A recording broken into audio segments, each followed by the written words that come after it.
Ladies and gentlemen, please welcome User Experience Technology Manager, John Galenzi. Well, good morning. Welcome to session 130. It's the last day of WWDC. It's been a great week, I think, and certainly from the feedback we've gotten from you. This is a really exciting session.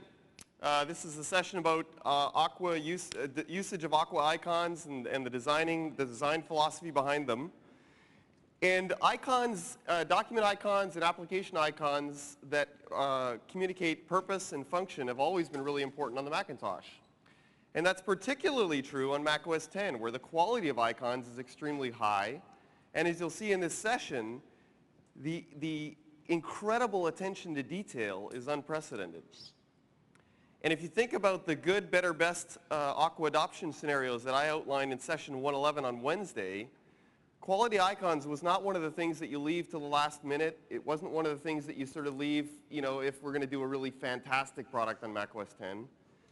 Delivering a quality icon for your application and for your documents was down there in the good scenario. So for every application on the platform, you should be delivering a great icon for your application and documents.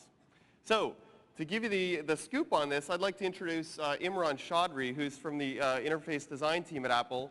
And Imran is really the guy who's driven the vision at Apple around Mac OS X and the icon story that we have to tell. So this guy is incredibly creative. He's a fantastic designer and really is an icon, get it, for the group. So come on up on stage, Imran. Look forward to hearing what you have to say. Welcome. Thanks a lot. Hi, thanks for coming out today. How you guys doing? Right? It's the last day of the session. Lunch is about 90 minutes away. And it's on me, so that'll be cool. So like John mentioned, Aqua is fairly new in many aspects, especially with icons. And icons are a very, very important part of your application. They are the first thing your users will see, and also they sometimes serve as the face of your application as well. With the many advancements to Mac OS X has come a new icon direction. Many of you out here today are already developing applications, and you might be familiar with some of the new things that we've been doing. I know some of you are just getting started. Hopefully all of you will find this somewhat interesting. So I'm going to start talking about our new icon direction in two terms. The first being philosophy, and the second being design. Clicker doesn't work as well. In philosophy, we'll be looking at photo-illustrative icons. These are icons that sort of present a realism. It's what we've adopted as our house style. It's how we fashion our icons within Aqua. In emotive icons, we'll be looking at icons that express something beyond the symbol, the basic symbol. Icons for the first time can express feeling. In genres, we'll be looking at a new concept for Mac OS X, and that is the ability to classify your applications and organize them. It's a really, really simple way of really identifying what type of application something is. And in families and icon types, we'll be looking at the different types of standard icons and the families that make them up. In designing icons, concept and communication, two very, very important fundamental elements in getting your message across. There are many different types of materials that you can use to render your icons. We'll be looking at different rendering styles and how we use them and what's appropriate in the Aqua sense. And perspective and shadows have a lot of meaning in Aqua. We'll look at what that means. And tools, once you've got all your icons designed, how do you get them into a format that the application can understand? We'll be looking at that. So this first image is an image of the Aqua icon in its 128 by 128 glory. Where we started out from in macOS was a 16 by 16 and a 32 by 32 pixel icon. In macOS 10, we introduced the 128 by 128 icon, and this was done for two reasons. The first being the ability to show a really lush preview in the Finder itself. And the second, which is the more interesting reason, and that's to be able to dynamically scale an icon in the dock and in the Finder. Today, I'm happy to announce that we're going to be shipping the 768 by 768 icon. You can buy this at the Apple Store now. Okay, it's a bit of a joke. We brought this up because we wanted to examine this icon in great detail. This icon, which is the preview icon, it's an icon for an application that allows you to view images. This really embodies every aspect an icon in Aqua can achieve. It's really what started it all for us.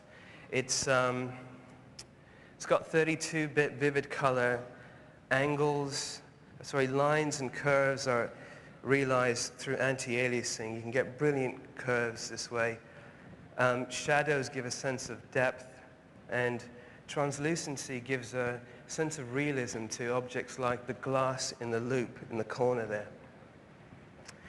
The photo illustrative style that we've got, as you see, is a combination of stylized illustration and image. The intent is to deliver an object that is somewhat believable.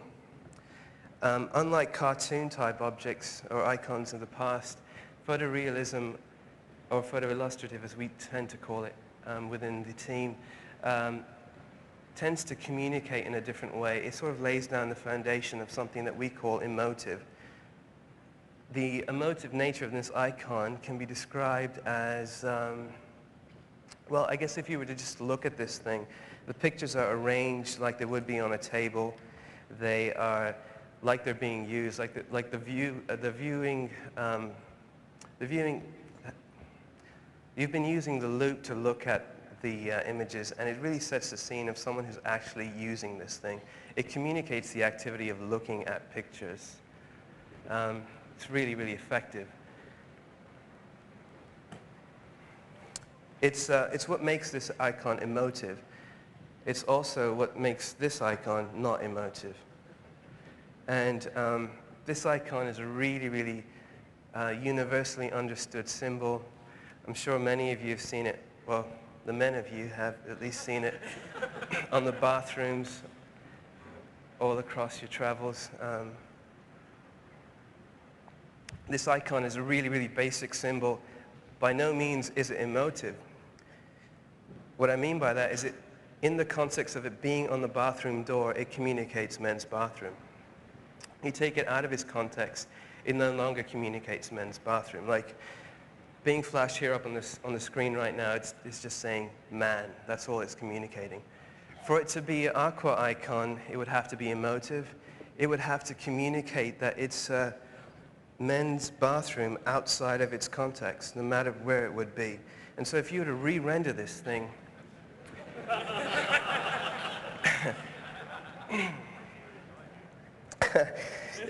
if you were to re-render this thing, it might look something like this.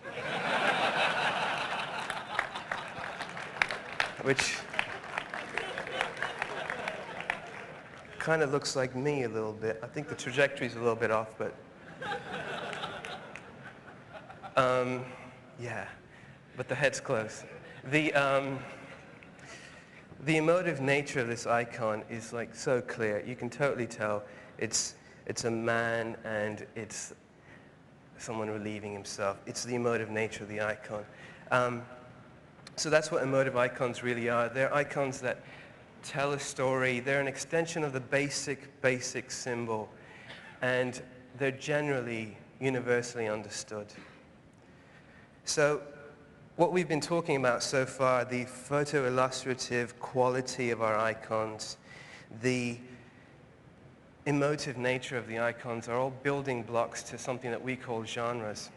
And genres, like I mentioned earlier on, are a means to classify applications. This slide here represents a bunch of applications that are somewhat mixed, but looking at them, you can tell that there's some common themes on there. You can see some have vivid color, some are muted, some are angled, some are straight. There's obviously two different things going on. If you reshuffle them, you'll see that immediately there's a sense of order. The top row is one particular genre and the second is another one.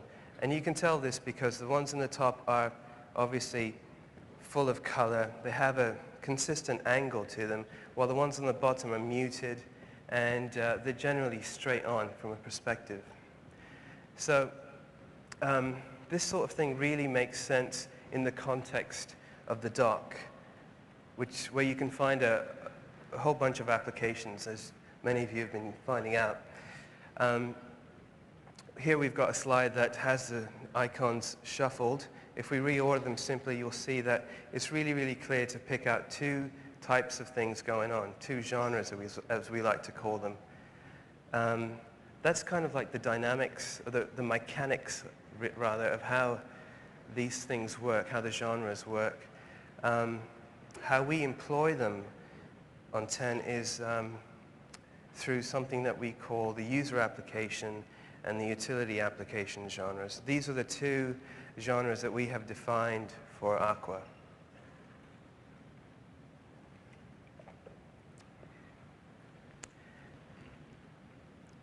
In the user application genre, we build upon everything that we've known about the Mac OS. So here is an image of the original Mac OS application, not the original for you purists out there, but something that pretty much is close to the original application Diamond. And to the left of it is the new translation, the Aqua translation. The original Macintosh Diamond was a 1-bit symbol that was really, really heavy in meaning, yet light in feeling. And when the Mac made the transition from black and white to color, all that was simply done was the icons were sort of injected with color in a really dumb way, and like they would in a coloring book. The translation on the right-hand side is paying homage to the Diamond. You can see a subtle reference, a similarity to the Diamond and the tool being the pencil and the pen. The translation is now achieved in more of a photoillustrative, emotive, Aqua fashion. So things that define the user application genre, applications that define the user application genre, are apps that tend to create or view media. And these are apps like text edit, a word processor, or preview, an image viewer. And they're frequently used by your novice user on a day-to-day basis, kind of like mail. It's a typical app. So these applications are common in the day-to-day productivity and recreation of most of your users. Visually, the genre is defined by a desk-like perspective. We'll talk about that in a second. They're designed to be approachable, friendly, if you will, because they're typically used by your novice user. And for that reason, they're inviting. They're made inviting through a use of vibrant color. And they communicate an emotive nature by the relationship to the media and the tool. We'll look at the media and the tool in detail in a moment. But media can be anything from paper, film, to CDs, etc. And the tool, which in this case, as you can see, is the pen, can be anything that supports or makes that idea actually more solid. And it tells a story again. The whole icon is emotive in its essence. So here's a real technical drawing of the perspective. If you can imagine the table that we've got here, if there's an icon sitting on the table and your viewpoint is the camera, at the top, it might look something like this. So looking from the camera, through the camera, you'll see this. And this is a crude drawing of the text edit icon. If we were to replace and swap in the icon, in line it would look something like that. So that's sort of an illustration that hopefully gets across the point of the particular perspective for the user application. Here's a view of all perspectives, or the entire perspective. On the bottom, again, we've got the table, the camera on the outside. Looking through the camera on the top left, you'll see the icon, and then on the top right, it's fully rendered. So some example applications of the user application genre. The first is text edit. We've looked at that earlier on. But something really important to note about it is that the relationship between the media and the tool really speaks to the activity of writing. You'll see that the paper has been fashioned. It has a small letter that's been written on. And the tool is sort of a very special tool, like a writing pen. And it really communicates. This is something that you can write with. Some other applications are HTML edit. Communicates editing HTML in an analog sense. Mail, sketch, PDF viewer. The glasses reinforce the action of reading. Preview, which we've looked at, and stickies. Stickies actually does not have a tool, which is an interesting note. Sometimes the media plays such an important role, it doesn't actually need a supportive tool. Remember that the role of the tool is supportive, is to reinforce the action. And in the case of stickies, it's such a well-known media, it doesn't actually need a supportive tool. And in the case of Sherlock, where we sort of push our own style a little bit by using the brand as the tool and the media, the same thing is clear. There's a relationship between the tool and the media. The media is a little bit pushed, but that's because of the well-established brand as Sherlock. A lot of you out there have really, really strong brands, and you might be asking yourself, how do I communicate a tool when my brand is so strong? And what we've done is we've gone in and looked at, in a simple exercise, an internal exercise, what it would mean to use your brand as the tool to reinforce the concept of the media. Remember, the user application is one that creates media or views media. So the media plays a very, very important role. These are some sample applications. By no means are they shipping apps or something that we've done internally. But you can see the examples on screen right now. Quicken, Palm Desktop, I believe, and SoundJam all communicate what that app can do by using the brand as the tool.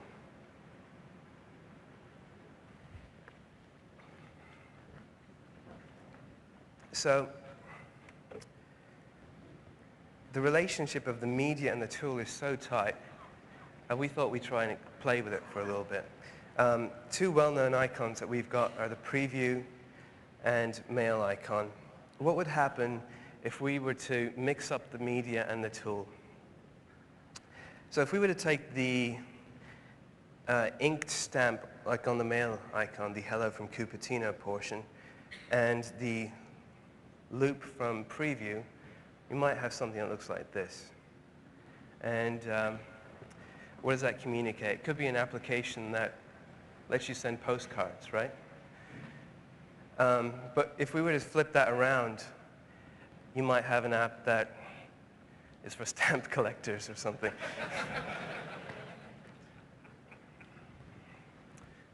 I think that's going on sale at the Apple Store as well. Icon, that is. So the second genre that we've got is the utility application genre. And this is a group of apps that process the media that is normally created by the user apps. So This could be something like Stuff Expander, perhaps. And normally these apps maintain and monitor attributes of the system. Things like terminal, process viewer come to mind. And they're used infrequently by your novice user. And they work in the background, they work in the back end.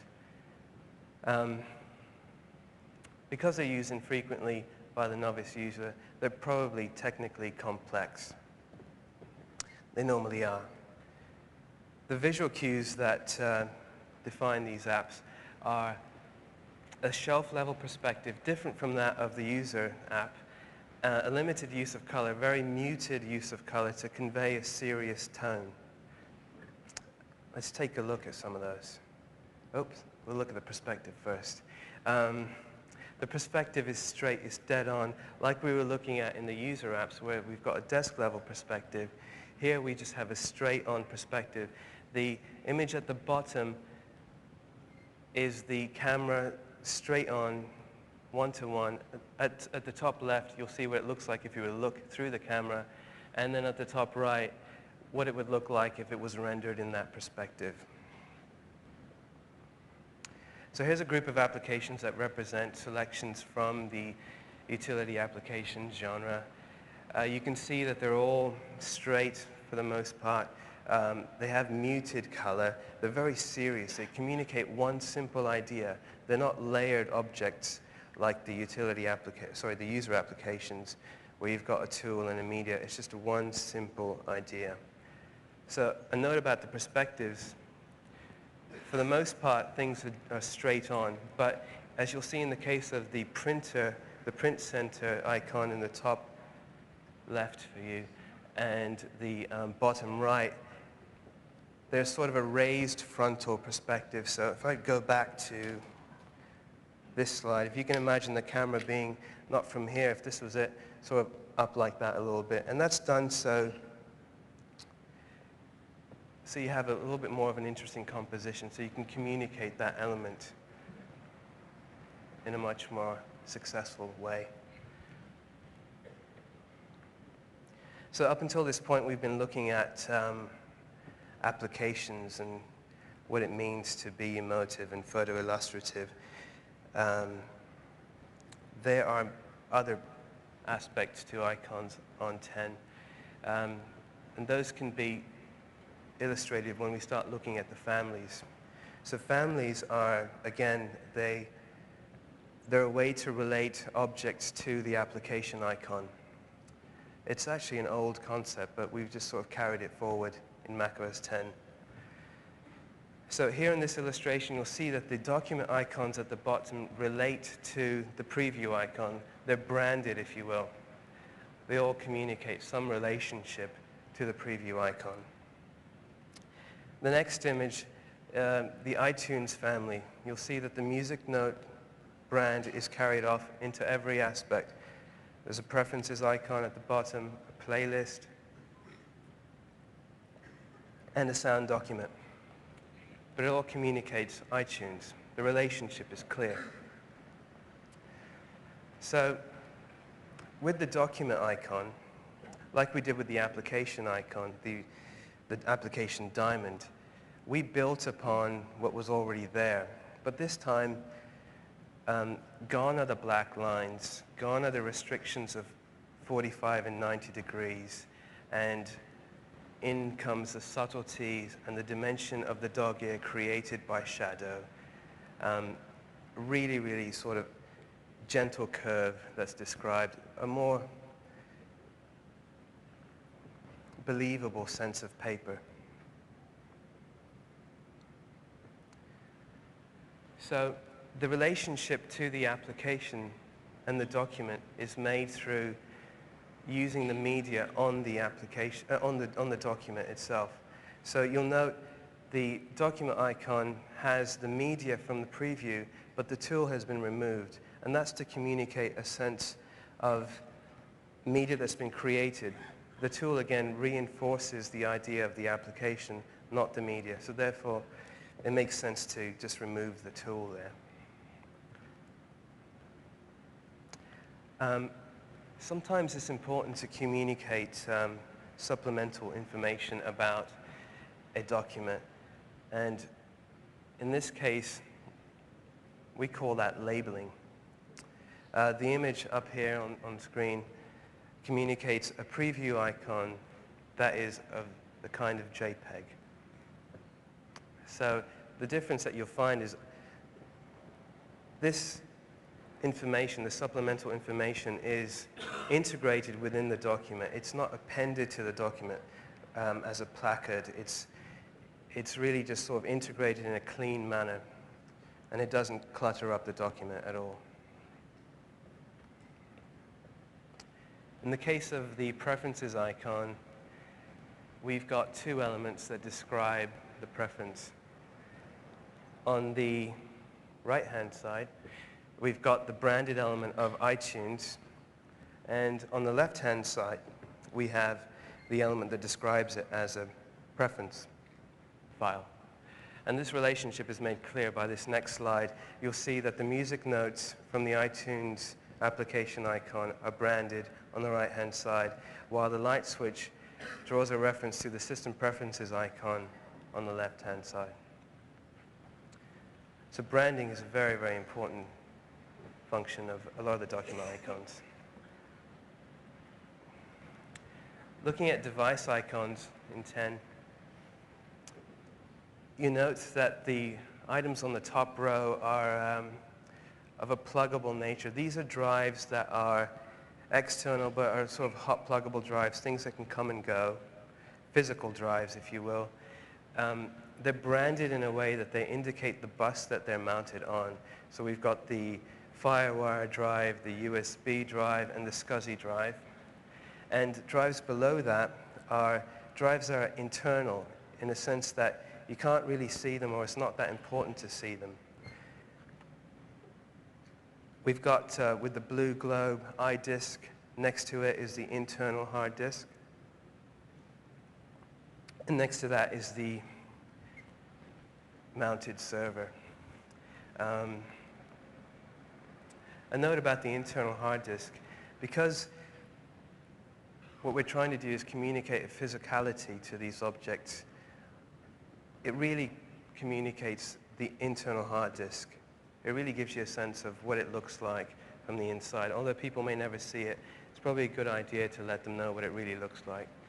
So with devices, it's about the physical nature.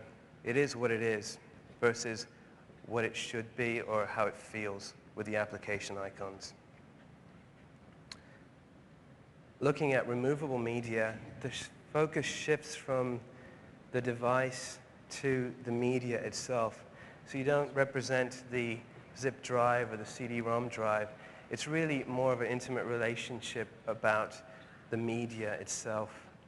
And here we've got a selection of different types of media: floppy disk, zip disk, a jazz disk, DVD, and another CD. It's just a compact disc, and a PC card. You'll note, though, that the perspective is different from that of the sort of hard pluggable or internal devices in that it's straight. And that's because that's what your relationship is with that type of media. You normally hold zip cartridges in your hand and CDs in your hand.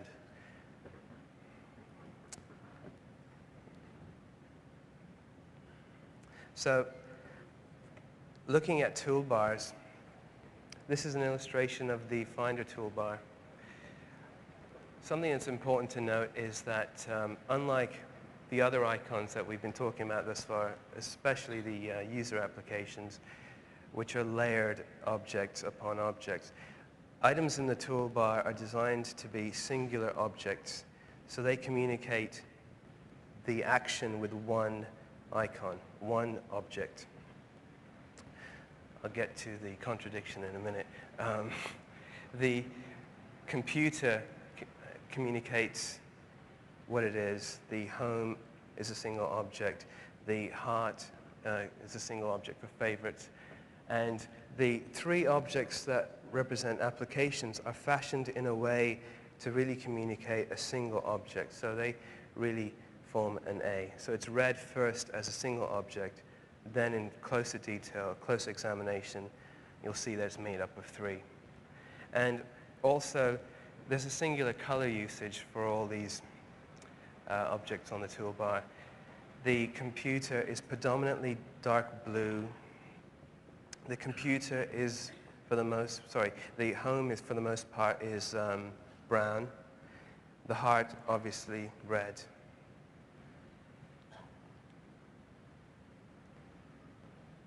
The perspective for items on the toolbar are similar to that of items in the utility application genre. They are dead on. And that can be illustrated in another crude drawing like this. You'll see, again, if we were to look through the camera like we have been at the bottom and look in the top left, you would see something like the home in that perspective. And then on the top right, what it would look like if it was rendered out in that perspective. There's quite a bit of function that comes to designing a toolbar. The singular item icon, the attention to form, and the singular color usage all plays a great sort of functional purpose in that it really makes it easy to pick out objects on the toolbar at a quick scan. So in this illustration, you'll note that objects can be broken down into sort of really easily understandable primitives. In the computer, we've just got a square. In the home, there's a triangle that sits on top of a square. In favorites, there's just a simple heart, and the apps can be communicated as a triangle. It really makes it easy to sort of just quickly scan through and pick something out based on its shape. And then that's reinforced by the other elements as well. So in practice, looking at the mail application here, elements on the toolbar within an application should be consistent and use common elements. And we say that because using consistent elements through color or repurposing elements allows for each application to develop a sense of character. So in this case, you'll see that the mail toolbar reinforces the language that was started or originated by the application icon by using stamps, and the color of blue is carried all across the toolbar. Objects on the right-hand side are a little bit different because they have different functions, yet they still relate visually in terms of color. And a little stamp element in the corner as well. Materials are a really new concept for macOS 10. We've never looked at materials exclusively until Aqua. What I mean by that is that we've never really looked at what it means to communicate, say, the plasticity of the CD in iTunes or any of the other details. We study a lot of real-world objects when we go off and we render our objects. And that's to fully communicate the realism, to reinforce the photo-illustrative nature, and to really communicate the emotive sense. So there's really no question when you come across these things what it is. If we were to look at some of them, the middle icon is an icon for sketch. And you can see it has pieces of tape, Scotch tape. You can almost see the 3M logo in there. The stickies really has a sense of the sticky type of paper where there's glue on the back and the way it's frayed up on the top because it's only glued on the top portion of the paper. The glass loop in preview, and the metal brim around the Sherlock magnifying glass really gives it a sense of weight. You'll know how that feels when you pick it up. And the battery monitor, which we call the Aqua cell inside, really communicates a sense of glass. A note about transparency. we tend to use transparency in a meaningful way.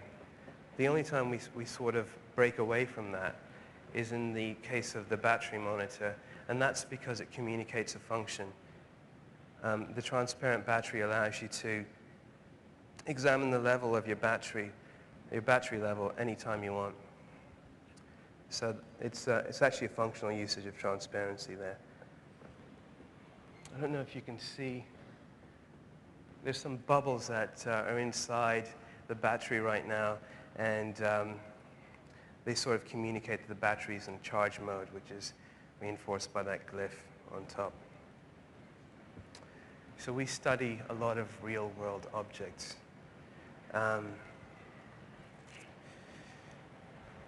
It's a bit of a quick walkthrough on certain things, but I guess the idea that we'd like to get across is that a lot of attention is paid to items in the Aqua icon family. We spend a lot of time on these things, and we imagine that many of you will. I've been told that a lot of you have been asking about icons, application icons, and have been told that some of them need work and some of them are really, really good.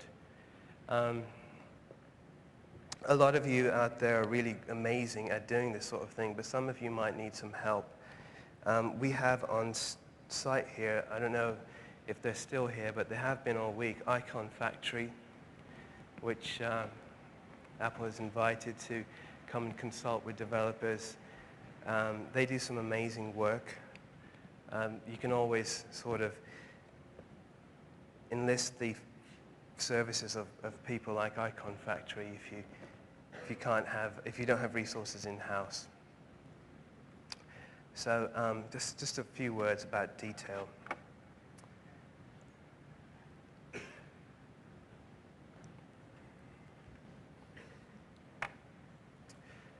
So now that you've actually, say, gone out and rendered these icons and you've got gorgeous resources, how would you put them to use?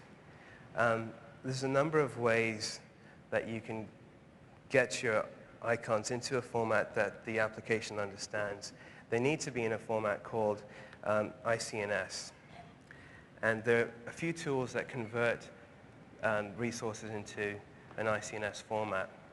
A few tools that we've got listed here are Icon Composer, that's our own tool. Icon Builder is a tool by Icon Factory. It works within Photoshop and only works on macOS 9 at the moment, or in Classic. Iconata is a new tool by a company called Fabricata, and Iconographer is by Emscape Software, also a fairly decent tool. So once you get these icons into an ICNS format, the thing to do is to have them point to the application through a plist. You can do this in two forms.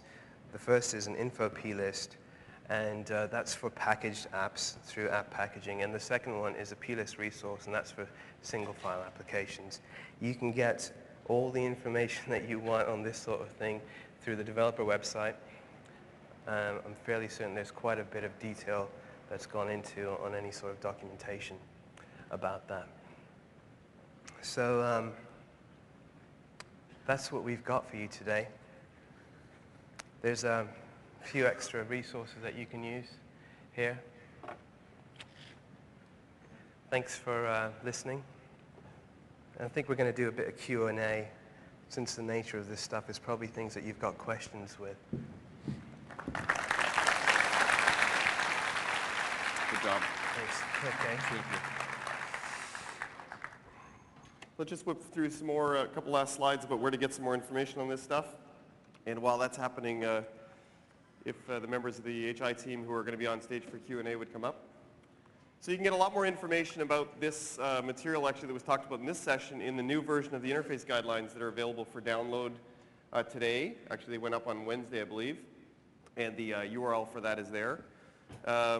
as well as for general information about creating a great citizen on macOS 10, a great citizen product on macOS 10, you can hit the general page, which is developer.apple.com/UE. And there's connections to, or links to Carbon and Cocoa related technical documentation on how to create great, dialogues and toolbars and this sort of stuff. There's a human interface design discussion list, which is listed up there, and actually there's a single URL at the end here that you're going to be able to visit and get links to all this information. Just to go over the roadmap for those of you who are watching this session on DVD, clearly you're not doing that now, but those, eventually you will be able to. There's some other sessions listed here that relate to providing a really great user experience on 10, and you should take a look at this material there, and as well as these. And of course, my contact information is on the slide.